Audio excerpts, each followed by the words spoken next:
गर्मियों के खूबसूरत मौसम को भरपूर एंजॉय करते हुए हम ऑटम में एंटर हो चुके हैं। यहाँ यूके में ऑटम के स्टार्ट से ही सर्दी बढ़ने लगती है। मौसम चाहे गर्मी हो, सर्दी हो, खज़ां या बहार का, कोई भी सीजन स्टार्ट होने से पहले अगर हम उस सीजन की तैयारियां करके रख लेते हैं तो हम विदाउट एनी स्ट्रेस उस सीजन को बहुत अच्छे से एंजॉय कर सकते हैं। आज के व्लॉग में कुछ ऐसी ही हैबिट्स आपसे शेयर करने जा रही हूँ जिनकी मदद से आपको बहुत सारे आइडियाज मिल सकते हैं।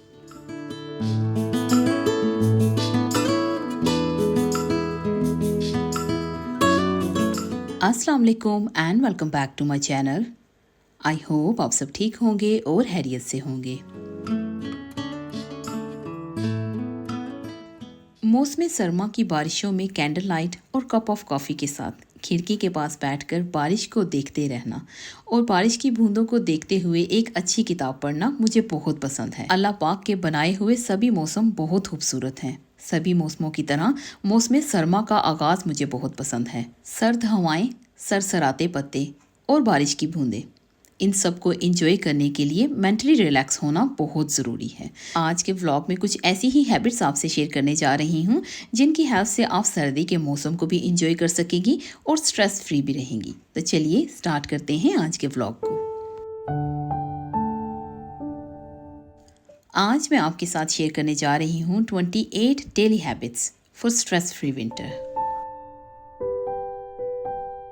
विंटर में हम जब टीवी लाउंज में या लिविंग एरिया में थोड़ी देर के लिए स्नगली होकर बैठते हैं तो वहाँ पर ब्लैंकेट एंड शॉल का इस्तेमाल करते हैं। अगर इस्तेमाल करने के बाद ब्लैंकेट्स एंड शॉल्स को सही तरीके से ना रखा जाए तो वो विजुअल क्लटर देखने में बहुत बुरा लगता है। अगर आप अपने ब्लैंकेट को इस तरह से रोल करके किसी सोफा की एक साइड पे रखेंगे तो इसकी लुक एक कुशन के जैसी लगेगी, जो देखने में बहुत नीट भी दिखाई देता है।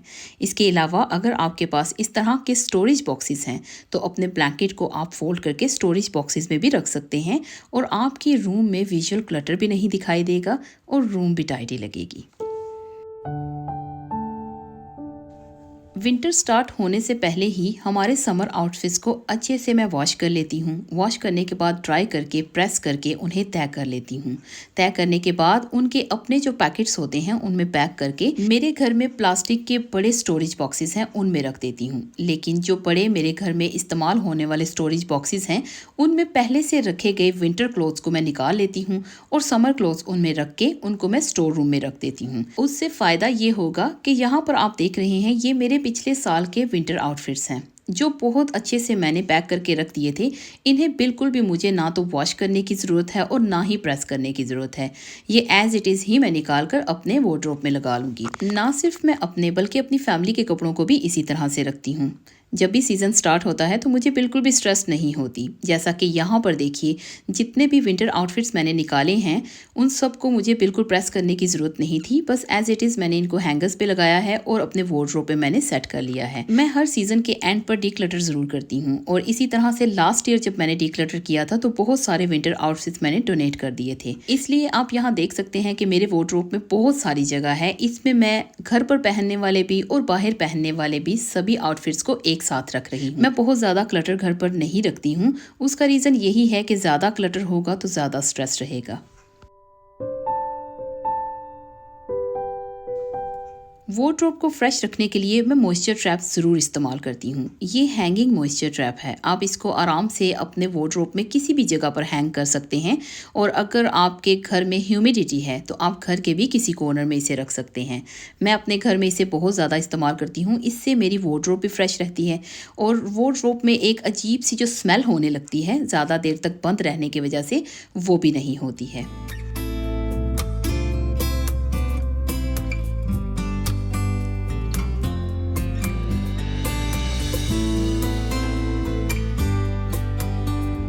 हैंगिंग मॉइस्चर ट्रैप के अलावा इस तरह कंटेनर में भी मॉइस्चर ट्रैप मिलते हैं और ये बहुत अच्छे से आपके घर के किसी भी हिस्से को डैम्प फ्री करने में मदद करते हैं। ये इस तरह से कंटेनर में आता है। ऊपर की तरफ इसके मॉइस्चर ट्रैप डाला गया है और नीचे की तरफ ये जो एम्प्टी हिस्सा है इसमें जब आपके घर के हिस्से में आप रखेंगे वहाँ पर जो ह्यूमिडिटी होगी वो ये अपने अंदर ऑब्जॉर्व करके नीचे की तरफ उसे पानी की सूरत में ले जाएगा और जो नीचे की तरफ का हिस्सा है ये पानी से फुल होने लगेगा और जब इसमें पानी फुल हो जाए तो इसे आप डिस्कार्ड कर सकते हैं और ये आपके घर में डैम्प एंड मोल्ड को काफ़ी हद तक कम करने में मदद करता है।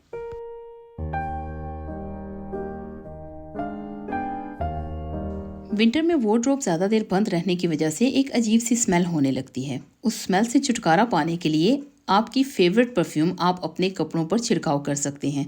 उससे आपका वार्डरोब एकदम से फ्रेश रहेगा और आपको बाहर जाते वक्त अपने कपड़ों पर दोबारा से परफ्यूम लगाने की भी ज़रूरत नहीं पड़ेगी।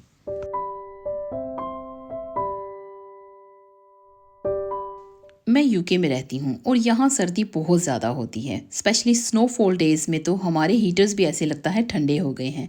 ऐसी सूरत में ये हॉट वाटर बॉटल्स हमें बहुत मदद करती हैं।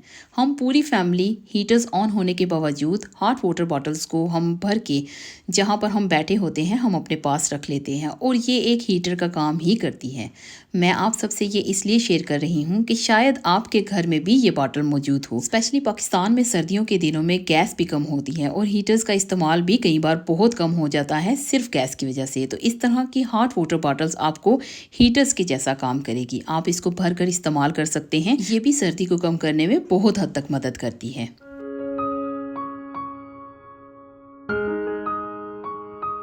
ज़्यादा सर्दी स्टार्ट होने से पहले ही मैं अपने पिछले साल वाले जो स्लीपर्स होते हैं उन्हें निकाल कर एक बार फिर से वॉश करके फ्रेश करके रख लेती हूँ। यहाँ जब ज़्यादा सर्दी स्टार्ट होती है तो डबल सॉक्स में भी कई बार पाँव ठंडे रहते हैं, तो इसलिए मैं हमेशा अपने स्लीपर्स सामने करके रख लेती हूँ। इस तरह के स्लीपर्स हमें सर्दी से बचने में बहुत हद तक मदद करते हैं।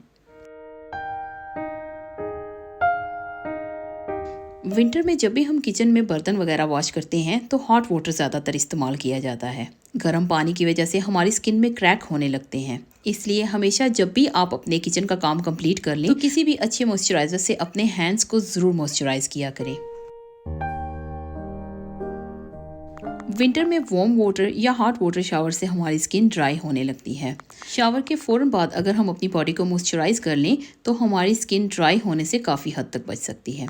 मैं इस ब्लॉग में जितनी भी प्रोडक्ट्स आपको दिखा रही हूँ ये कोई भी स्पॉन्सर प्रोडक्ट नहीं है। ये खुद से मैंने अपनी बाय की हैं और मैं ये सब चीज़ें इस्तेमाल करती हूँ, इसलिए मैं आपसे शेयर कर रही हूँ कि इन चीज़ों से शायद आपको कोई आइडिया मिल सकता है। और ये ज़रूरी नहीं कि यहाँ पर दिखाई जाने वाली हर चीज़ आप बाय करें। हर इंसान की स्किन डिफरेंट होती है। जो चीज़ आपकी स्किन एंड बॉडी के लिए सूटेबल है आप सिर्फ वही इस्तेमाल करें। हमारी वीडियोस में दिखाई जाने वाली हर एक चीज़ सिर्फ आपसे आइडियाज़ शेयर करने के लिए ही आपको दिखाई जाती है। कोल्ड एंड ड्राई एयर हमारे फेस स्किन को बहुत हद तक डैमेज कर सकती है। उससे बचने के लिए सबसे बेस्ट है कि हम कुछ ऐसा मॉइस्चराइज़र यूज़ करें जो हमारी स्किन को डैमेज होने से बचाए, और कोशिश किया करें कि वीक में एक बार सही लेकिन कोई फेस मास्क ज़रूर यूज़ किया करें। बहुत सारे लोग ये समझते हैं कि सर्दी की धूप ठंडी होने की वजह से हमारी स्किन को डैमेज नहीं करती, लेकिन ऐसा कुछ नहीं है। सर्दी के दिनों में भी हमें बाहर निकलने से पहले अगर धूप है तो सनस्क्रीन ज़रूर अप्लाई करनी चाहिए टू प्रोटेक्ट अवर स्किन।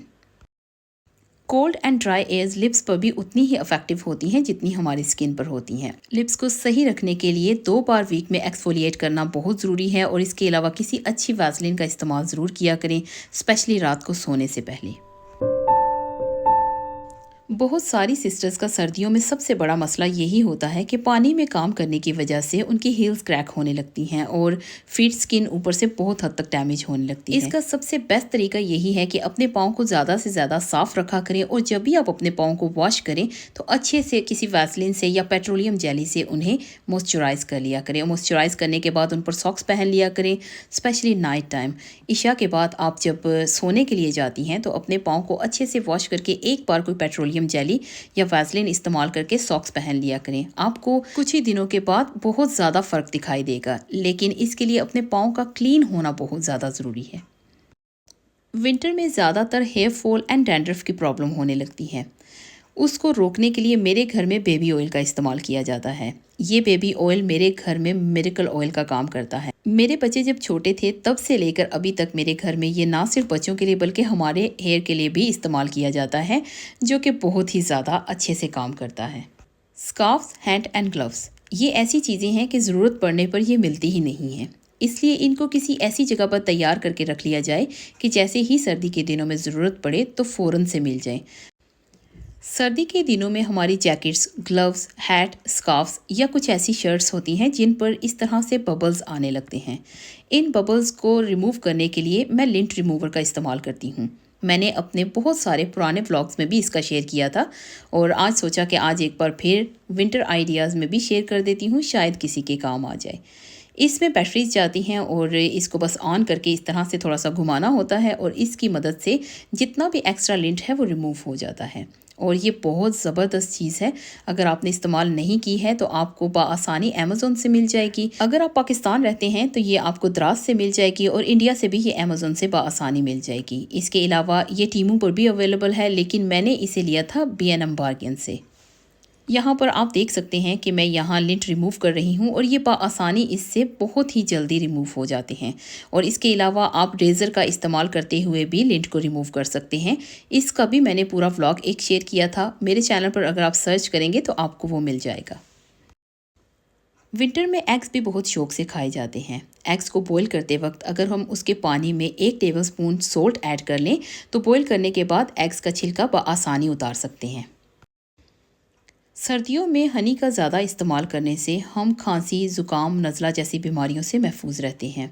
कोशिश किया करें कि सर्दी स्टार्ट होने से पहले ही अपने घर में हनी एंड कुछ ऐसी मेडिसिन्स जो आप फ़ौरन इस्तेमाल कर सकें उनको हैंडी रखा करें, ताकि अगर खुदा ना खास्ता फैमिली में किसी की तबीयत ख़राब हो जाती है तो आप फ़ौरन से अपने घर में मौजूद मेडिसिन्स उनको दे सकें। अगर आप मेडिसिन से कंफर्टेबल नहीं हैं तो कोई बात नहीं, एक साइड पर कर दीजिए। हमारा देसी कहवा सबसे ज़्यादा बेस्ट है। अगर आपके घर में किसी को खांसी, फ्लू या हल्का सा भी बुखार हो तो कोशिश किया करें कि थोड़ा सा कहवा बनाकर उसमें हनी ऐड करके दे दिया करें। ये भी बहुत हद तक मदद करता है। कहवा की फुल रेसिपी यहाँ आई बटन में आपको मिल जाएगी। अगर आप मेरे तरीके से बनाना चाहते हैं तो आई बटन को क्लिक कीजिए, आप फुल रेसिपी तक पहुँच जाएंगे। मैं अपने घर में जब भी पॉट्स एंड पैन को वॉश करती हूँ उन्हें फ़ौरन से ड्राई करके थोड़ी देर के लिए कुकर को ऑन करती हूँ और इस तरह से इन्हें मैं फायर पर रख देती हूँ। जब ये थोड़े से वार्म हो जाते हैं तो फायर बंद करके इनका ठंडा होने का इंतज़ार करती हूँ। जैसे ही ये ठंडे हो जाते हैं उसके बाद मैं इन्हें उठाकर किचन कैबिनेट्स में रख देती हूँ। इससे सर्दी के दिनों में किचन कैबिनेट्स में बनने वाली डैम्प एंड मोल्ड से आप महफूज रहेंगे। सभी नट्स एंड ड्राई फ्रूट्स को मैं ज़्यादातर रीफ़िल करके हमेशा अपने डाइनिंग टेबल पर रखती हूँ, ताकि मेरे फैमिली मेम्बर्स विंटर्स में इंजॉय कर सकें। मेरे घर में गर्मी के दिनों में भी कॉफ़ी पी जाती है, लेकिन कॉफ़ी स्टेशन को मैं थोड़ा साइड पे कर देती हूँ क्योंकि वहाँ पर जूसर रखा जाता है। सर्दी स्टार्ट होने से पहले ही मैंने अपने कॉफ़ी मेकर को रिफ़्रेश किया और कॉफ़ी की ज़्यादा कलेक्शन को इकट्ठा करते हुए एक स्टेशन पर रख दिया, ताकि फैमिली मेम्बर्स में से किसी को भी बनानी हो तो उन्हें दिक्कत ना हो। इसके अलावा ग्रीन टी एंड कैपुचिनो के जार्स को भी मैंने रिफ़िल करके रख लिया है, ताकि जब मैं जॉब से वापस आऊँ या मेरी फैमिली मेम्बर्स बाहर से वापस आएँ तो सर्दी के टाइम पे उन्हें ये चीज़ें ढूंढनी ना पड़े, बआसानी सामने कॉफ़ी स्टेशन पर मिल जाएं और वो आसानी से बना सकें। विंटर में ज़्यादातर फैमिली मेम्बर्स की सॉक्स के पेयर्स यहाँ वहाँ हो जाते हैं। इसके लिए इस तरह का अगर आप ऑर्गेनाइज़र इस्तेमाल करेंगे और सभी पेयर्स को एक साथ इकट्ठा करके रखेंगे तो आपको ये दिक्कत कभी भी नहीं होगी। बआसानी सॉक्स आपको एक ही ऑर्गेनाइज़र में मिल जाएंगी। जिस तरह से हमने सॉक्स को ऑर्गेनाइज़र में रखा है, इसी तरह आप हमेशा ग्लव्स के पेयर को इस तरह से फोल्ड करके ऑर्गेनाइज़र में रखा करें, ताकि जब आपको ज़रूरत पड़े तो उन्हें ढूंढना ना पड़े। या आप जो जैकेट या कोट पहनते हैं उसकी पॉकेट में रख दिया करें। जब भी आप बाहर जाएंगे तो आपको यहाँ वहाँ ढूंढने की ज़रूरत ही नहीं पड़ेगी। ये कुछ कैंडल जार्स लास्ट ईयर के मैंने एक साइड पर करके रख दिए थे। इन सब को मैं गर्म पानी में मेल्ट करके इनकी कैंडल्स से मैं दोबारा से कैंडल्स बना लूँगी। जो लेफ़्ट ओवर कैंडल की वैक्स बच जाती है, ये सेंटेड कैंडल्स हैं, इसे फेंकने को भी दिल नहीं चाहता। तो मैंने जो लेफ़्ट ओवर कैंडल्स हैं उनको इस तरह से एक पॉट में पानी डाल के गर्म करके सभी मेल्ट कर ली थी और यहाँ पर लेफ़्ट ओवर चीज़ें ही यूज़ करके मैंने और कैंडल लाइट्स बना ली हैं, जो मैं बाद में आराम से इस्तेमाल कर सकती हूँ। इस तरह की थोड़ी सी क्रिएटिविटी करने से हम एक तो बहुत हद तक बचत भी कर सकते हैं और दूसरे नंबर पर हम अपने कीमती वक्त को अच्छे से यूटिलाइज कर रहे हैं किसी अच्छी चीज़ बनाने में।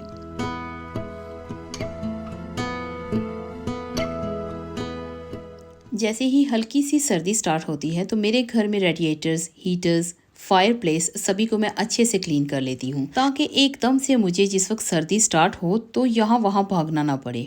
आप भी अपने घर की चिमनीज़ को, हीटर्स, रेडिएटर्स, अपने घर के हीटर्स को अच्छे से एक बार ज़रूर चेक कर लीजिए ताकि आपको बाद में कोई प्रॉब्लम ना हो। किचन सिंक के अराउंड ये सिलिकॉन जो लगी होती है, ये ज़्यादातर सर्दियों में उतरना शुरू हो जाती है। इस बार सर्दियों में सर्दी स्टार्ट होने से पहले ही मेरे हस्बैंड ने इसकी जो पुरानी सिलिकॉन थी उसको यहाँ से हटाकर नए तरीके से नई लगा दी, ताकि सर्दियों में हमें कोई दिक्कत ना हो। इस तरह के अगर छोटे मोटे काम हम खुद घर पर कर लें और हर मौसम स्टार्ट होने से पहले ही हम उस मौसम की तैयारी कर लें, तो बिलीव मी, हम आने वाले मौसम को बहुत अच्छे से एंजॉय कर सकते हैं। आई होप आपको आज का ये व्लॉग अच्छा लगा होगा। आज के व्लॉग में शेयर किए जाने वाले tips and tricks and habits अगर आपको अच्छी लगी तो please like, subscribe, share with your friends and family. और अगर आपके जहन में कोई नया आइडिया हुआ तो ज़रूर हमारे साथ शेयर कीजिएगा, ताकि हम आने वाली वीडियो में आपका आइडिया आपके नाम के साथ शेयर कर सकें। मैं बहुत जल्द मिलती हूँ किसी नए व्लॉग में, कुछ नई बातों के साथ, कुछ नई चीज़ों के साथ। तब तक आप सब लोग अपना बहुत सारा ध्यान रखिएगा और अपनों का ध्यान रखिएगा। इसी के साथ मुझे दीजिए इजाज़त। अल्लाह हाफिज़।